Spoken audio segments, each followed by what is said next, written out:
Hello, and welcome to another episode of Seven Story Podcast. I'm Natasha Kyler, and I'm here with today's featured author, Breanna Atkinson. How are you doing today? Not bad. How are you? I'm doing pretty good. Thanks for asking. Can you tell us a little bit about yourself? I am a self-published author. I just began publishing in January of this year. I'm also a full-time mom of 3 kids. And recently, I have started the journey of marketing my latest release. And can you tell us a little bit about that latest release? So my latest release is a romantasy, which is a topic that I didn't personally read until this year. It's something my husband is quite obsessed with. And I said to him that I would write a book for him. So I did, and it turned out, according to the beta readers and so forth, that I did quite well with it. So I was like, oh, this is wonderful. Did you want me to describe the book a bit to you? That's Phoenix Raised? Yes. Yes. So Phoenix Raised is a book about sibling bonds with the mythical creature that is a phoenix. And the unique thing about the bonds is they are actually dependent on each other for their lives once the bond is formed. One of the things about the world is that while it's modern, it's also not. There's certain things that just simply don't exist. So when you go into the story, you need to recognize that maybe light bulbs are there and sometimes they're not. um, During the story, you'll meet the main character, who it is a single POV, and she goes through all of the very age appropriate stages of 23 and her life changing with none of her control, where she is just kind of off the rails. And I always say it's rightfully so. She goes through so many things. She goes through an arranged marriage where she was like, I don't want to do this, but I guess I'm stuck doing this. She goes through finding out that essentially her entire life has been some type of fraud. She finds secrets about her family. She finds out secrets about everything around her. And she also finds out that her sister, which is her Phoenix, has not been very truthful with her, which is, of course, a heavy betrayal, but also something that even in like our real lives, a lot of the times when we're younger, we're not told things that are not for us until we're older. So it's definitely put in there because it's important to the story, but also because a lot of readers can relate to when they grow up. They find out things about their families, about their lives, and they're like, wait a minute, I didn't know that.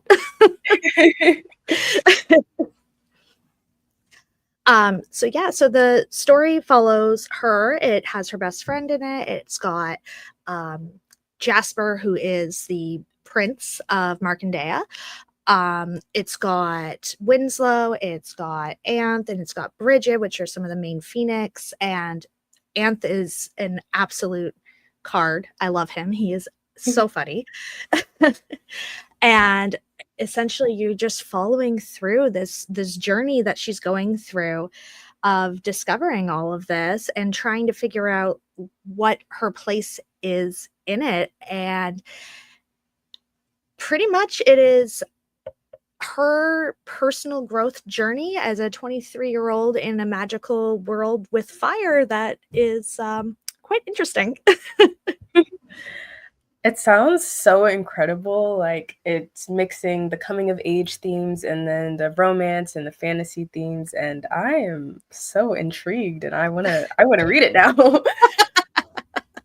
And also, like as you were saying, like the relatable themes of finding out things as you get older and going, oh, that's why these things were happening, and connecting the dots. It is very relatable, as you said. Absolutely, despite the fact that, I mean, you and I cannot relate to being bonded to a magical bird, but we can definitely relate to maybe we had an older sibling and we found out like, hey, John doesn't drive because he got a DUI when I was 10. So it's very it's very themed around that whole early adulthood of your 20s, where, as a lot of people say, your 20s are where you find out who you are, but it's also where you find out what the world is to you.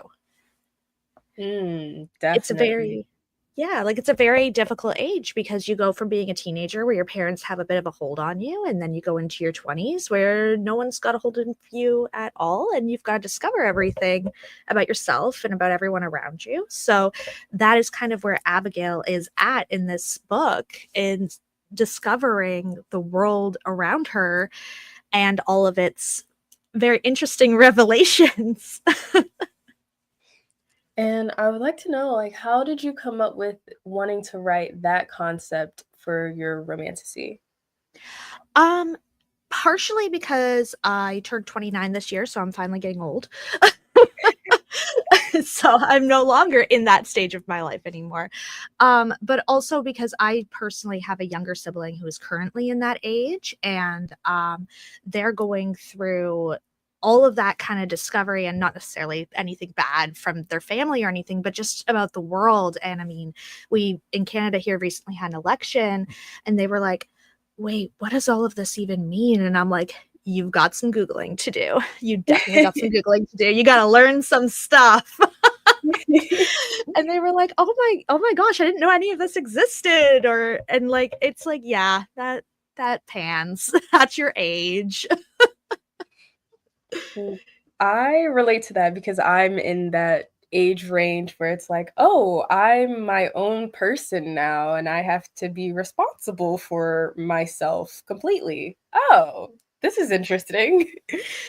Yeah, it's a difficult spot to be, because you wake up and you're like, oh, I need to know that. I don't know that. Yes, absolutely. I feel like all the time I'm like, oh, I feel like this is something I should know. Where's my phone? Where's Google? But that's the thing, you're not supposed to know it. You couldn't have known it. And one of the themes in the book is where it's kind of like a side theme, but Abigail is constantly talking about how she feels she's stupid because of the district she grew up on, which is the farming district, and how she never really left her family's farm. And she's always saying like, no, I'm stupid because I don't know this. I don't know this and I'm stupid. And Jasper is always saying, no, you're just smart in different areas. That's where you know and where your knowledge is. And their relationship builds off of his constant support and reassuring her that, hey, just because you don't know what I know doesn't mean that what you know is useless. Oh, I love that. I am eating this up. I need to read this because she sounds like me. The other thing that I do a lot of, because it's something that my husband and I do, because we're very jokey people, and one of the things that even Abigail does to cope with everything going around her is humor. So there's a lot of points where she says things that are kind of, well, unhinged, and you're kind of like, yeah, I would do that. I would do that at that age. I Very mean, like, authentic. yeah, because I mean, at 23, you're not in control yet. You don't know. There are going to be points where you stand there and you hold your middle finger up to the world. You're like, I don't like this. Right? Your brain is still developing. Yes, exactly. Exactly. Um, so with that all being said, are there any parts or characters that relate specifically to you or that you feel a real connection to? Definitely Doxy. Doxy is Jasper's ex-lover, and she is so funny. She just does what she wants. And one of the things about her is that she comes off quite mean, which some of us just are. And then she kind of just she softens off and she kind of weasels her way into everybody's heart, which is exactly what her personality is supposed to do. And because the book ends in a cliffhanger, you will see more when the next book comes out about why Doxy's kind of the way she is. But she's just very defensive, and I was definitely like that as a teenager. I was very, I will bite you first and then maybe I'll purr later kind of deal. So I relate heavily to Doxy's, well, I don't like you. I don't even know who you are, but I don't like you attitude. I feel like we all go through that, or at least a lot of people in my life, we went through that good Oh, old for teenage sure. angst of, I'm going to have my wall all the way up and peek Yeah. over just a little bit. It's just like a rite of passage. Yeah, absolutely. And speaking of your characters, are they spontaneous or are they like meticulously planned? Um, they're a bit of both. I had Abigail kind of planned out, so I had like her personality and her thought process all planned out. Jasper, I completely winged him, which is, I mean, I'm sure some author somewhere is gonna be like, that's not how you write a book, but I winged him. I was like, you know what? I'm gonna just go for it. A lot of his more romantic sides are actually based off of how my husband treats me, which is very well, just for the record. But the majority of him is just very, very winged because he's kind of a grumpy sunshine. And I know that that's something in book talk where people are always like, oh, we love a grumpy sunshine. I'm like, no, no, no. Like, he's genuinely a grumpy sunshine. He is a happy person that is always complaining like a little old man. So he was very spontaneously written as that personality kind of built for him, while like Abigail Doxy was planned. However, Finley, who is one of Jasper's best friends, was sort of added in as more reinforcement to Jasper's backstory. And I kind of just threw him in there and I was like, there we go. I love that. I love how you include your husband in a character that's so cute and like pure. I love that so much. Well, he is my best friend, and I always tell him like, "You're my life. I quite enjoy you. You are to stay right here." He is somebody that loves very hard. He had a difficult time growing up, and he just, I mean, he could not love me or our children any more than he does. He is spectacular. So one of the things that I knew Jasper needed to be was somebody that loved hard. And that is just so cute. I love that for you. Like that, I'm smiling so hard. I love when people are happy. Um, so what do you hope readers take away from this book and honestly the series, because you said there is a next one coming out? Honestly, I just hope they have fun. I want it to be fun because everybody needs an escape from real life. I mean, real life kind of sucks. Mhm. So I just wanted it to be a story that was holding your interest and made you laugh and made you feel something. So I just want people to take away from it like, that was fun. That was a fun thing to do. That was a great thing that I did and read during the middle of summer or by the campfire or in wintertime in a cute cafe. So I just want it to be taken as an escape from the general busyness of our lives that no one wants to spend time in. I love that. We all need a good escapist book sometimes, just like, oh, this is cute. This is really cute. I like this. And it's a simple read, not too much brain power, but still very fun. Exactly, exactly. I mean, if we all wanted to read textbooks, we could, but no one wants to do Exactly. that. um you mentioned that you don't normally read romantasy, like you just started reading that this year. So how was that experience writing it? um, I did a lot of winging the magic because I don't read romantasy. So I just made up a lot of the magic and I would write it out and then I'd look at it and be like, does that make sense? And then I'd be like, wait a minute, magic's not real. It doesn't have to make sense. I can make it anything I want it to be. So One of my ARC reviewers, she reached out to me personally and she was like, how did you come up with such crazy magic? And I wanted so badly to reply, because I have no concept of what anyone else considers magic to be. I didn't. I was like, but truthfully, I haven't read any other books to base off of that have that kind of theme to it. So I was like, I'm gonna just go for it and make it all tie together nicely with a little bow and hope that no one thinks that it's weird. I love that. I love when you can really infuse your creativity in your work. And like you said, magic isn't even real. So you can kind of just do whatever and make it up as you go. And who's going to question it? Like, there's nothing to really go off of. Exactly. Because my husband, he wanted originally for me to do dragons, and I said to him, I'm like, no, we're not doing dragons. Everybody has dragons and everybody has an idea of what dragons should be. I'm not doing dragons. And I have a personal connection with phoenixes from just the name in general. And as I said to him, I'm like, I'm doing the magical birds. And he was like, well, I don't know anything about those. I'm like, perfect. Keep it that way.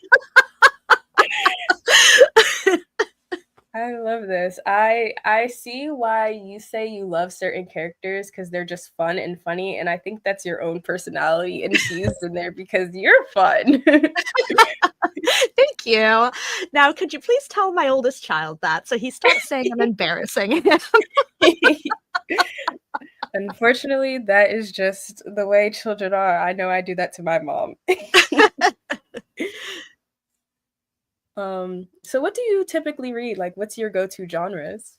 Oh, I am a dark romance kind of girl. My favorite book is Haunting Adeline.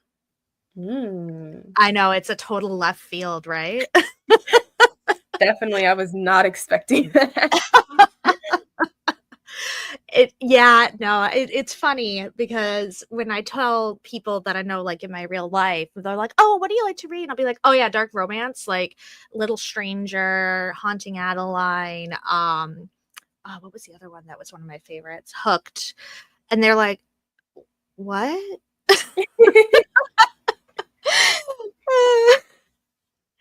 I have to kind of be like, oh, right. Yeah. Hi. But I love that. But I think the reason that I love those kind of books is because the male main characters are just unhinged. And who doesn't love a man that's unhinged because he's obsessed with his woman? The dream, honestly. Right? Right? Like, come on.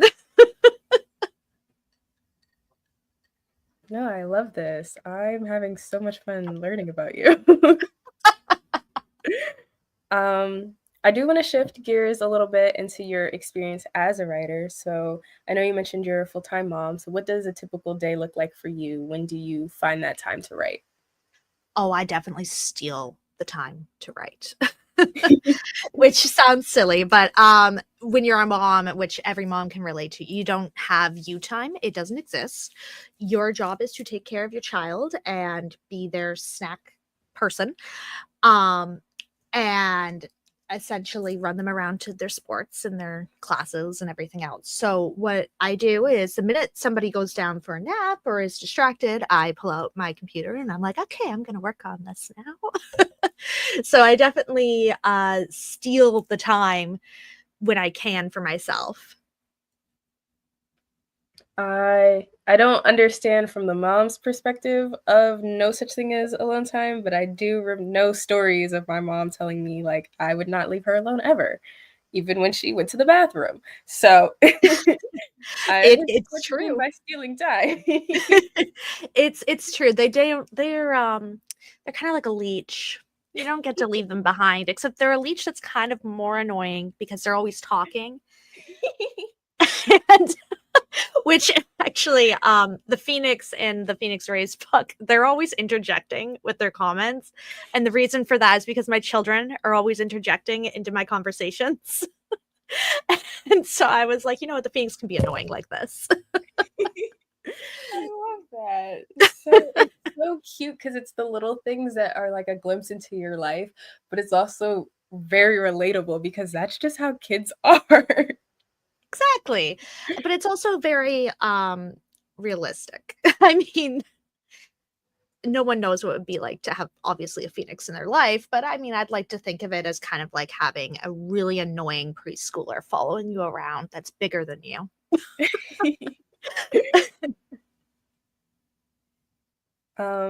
So when you write, do you typically do pen to paper or digitally? So I actually do a little bit of both. So I will write down like cliff notes of what I want the chapter to be that I'm writing, and then take those cliff notes and expand them digitally while I'm typing.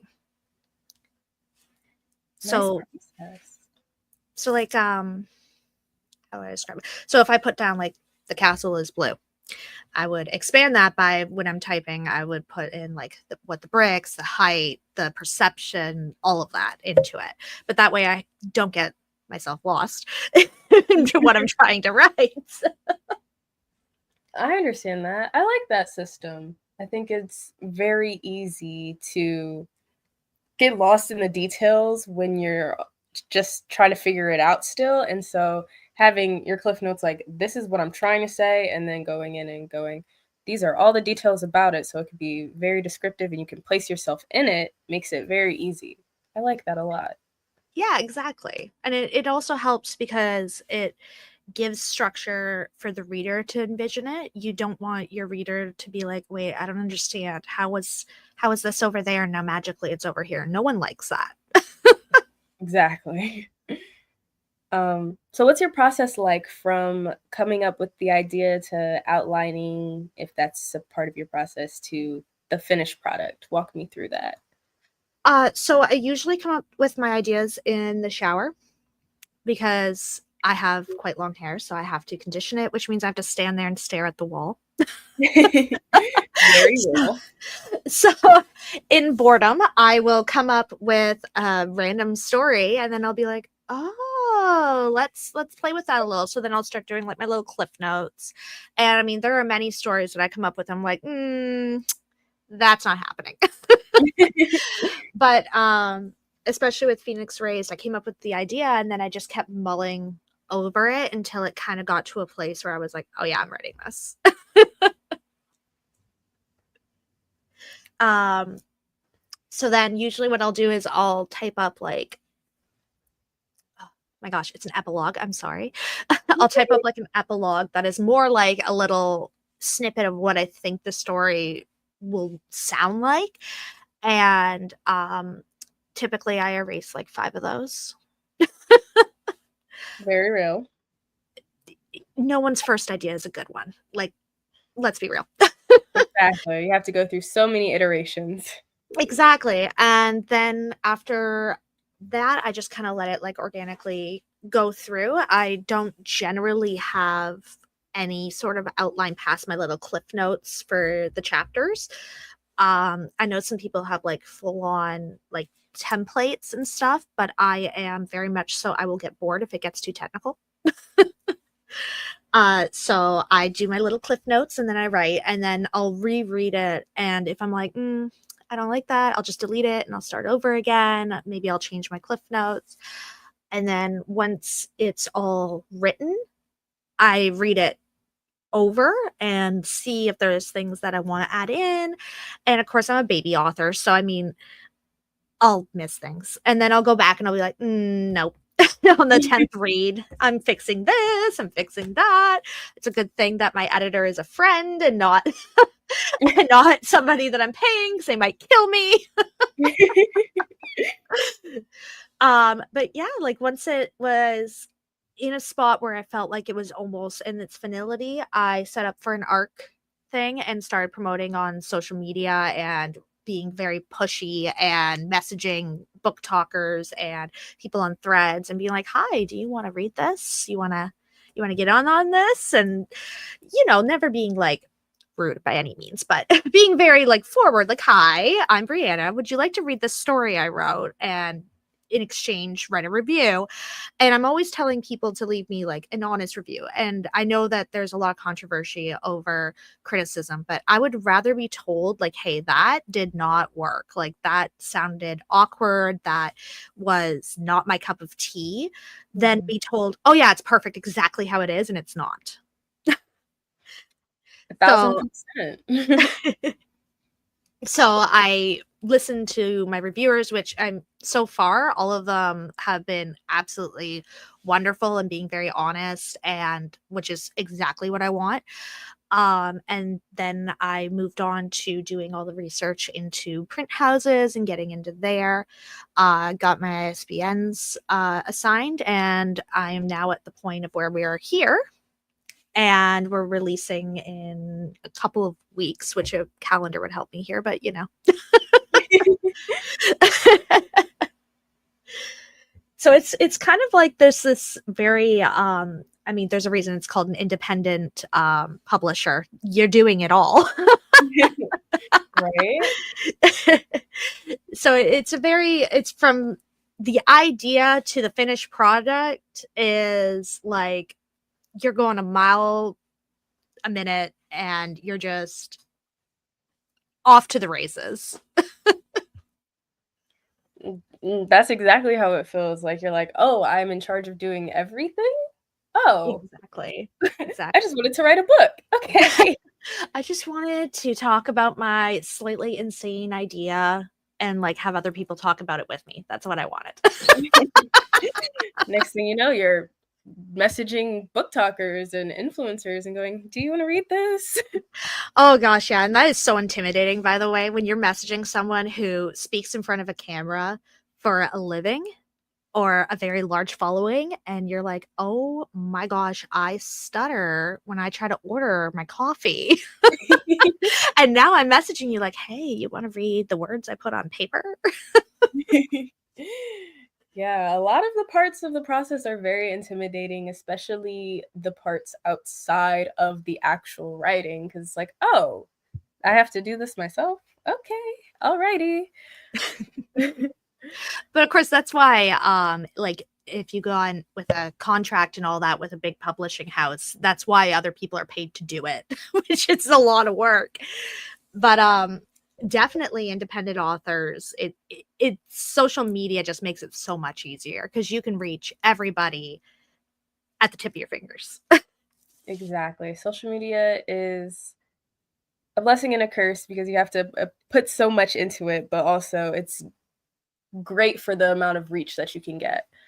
Absolutely. Absolutely. But it's worth the work as long as you believe in yourself for what you wrote. If you don't believe in your book yet, then go back over it. Yes, dropping gems. Um, we only have a few minutes left, so I wanna take this time to give you the floor and talk about where people will be able to find your book and things like that, and your socials and all of that. For sure. So the book is going to be available on Kobo, Apple Books, Kindle, the paperbacks on Amazon.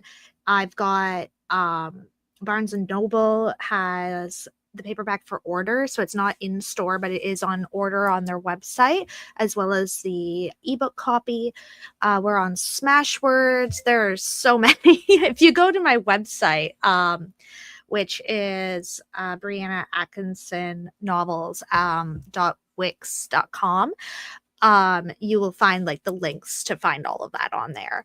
I also have a blog on there where I talk a little bit about just things going on in regards to the book, and an email list that people can sign up for. Because I'm sure when people reach the end of the book, they're going to be like, excuse me, there's more to this story that you did not give us. Where is it? So the email list will be the first to know about open arcs for the second book, as well as anything else kind of to do with the series. I am very excited to say, though, I did just today actually get things set up where the book is going to be available in paperback with one of the indie bookstores. I am having issues with this working. I apologize. You're all good. I just don't want to get the name wrong. Oh my gosh.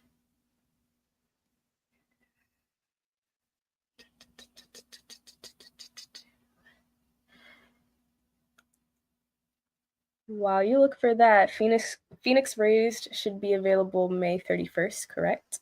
Yes, yes. It is releasing on everything that day. So it'll be out on the uh, ebook platforms, and it'll be out in paperback for those that are interested in ordering paperback. I know that a lot of people are really into ebooks, so I made sure to try and put it on all of the platforms I could for that. Although personally, I like a paper book. Da, da, da, da. Oh my gosh, I apologize. I cannot find the correct name for this. But it will be available in paperback through a few indie bookstores, which I'll be updating on my website. I also am on TikTok and on Instagram. I do have a Facebook page, but admittedly, I'm not very good at Facebook. I'm also not so sure that it's still a live social media. So, I mean, that might just be my age. So you can find me at Breanna Atkinson author at any of those kind of places.